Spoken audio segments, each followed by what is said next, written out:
આજે મારા રાજને મરચાના ભજીયા ખાવાનું મન થયું છે, તો હું મરચાના ભજીયા આજે બનાવીશ. તો એના માટે પહેલાં મરચાં ધોઈ નાખીશ, એને સાફ કરી નાખીશ. પછી એની અંદર ચીરીને લીંબુ, મીઠું અને હિંગ આ ત્રણનું મિશ્રણ કરીશું.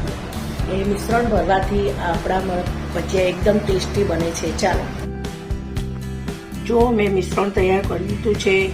હિંગ, મીઠું અને લીંબુ અને મરચાંને આ રીતે ચીરી દીધા છે. જુઓ, બરાબર. હવે એની અંદર આપણે આ મિશ્રણનું પૂરણ ભરીશું અને ત્યારબાદ ભજીયા બનાવીશું. જો મેં 1.5 કપ જેટલું બેસન લઈ લીધું છે. એની અંદર મીઠું, હિંગ અને ચપટી સોડા નાખી દીધો છે. હવે એને સરસ રીતે મિક્સ કરી દઈશું અને બેસનને પલાળી દઈશું.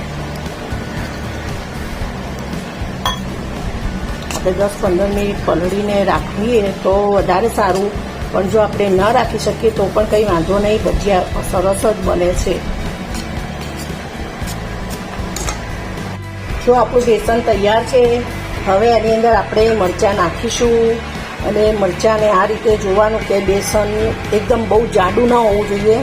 તો એકલા બેસનવાળા જ ભજીયા લાગે છે, જરા મજા નહીં આવતી ખાવાના, એટલે આવું રહેવું જોઈએ. જો, અને પછી આ સરસ રીતે આપણે તેલમાં નાખવાના.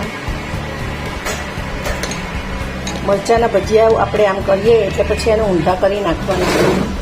આ રીતે તેલમાં નાખી દેવાના.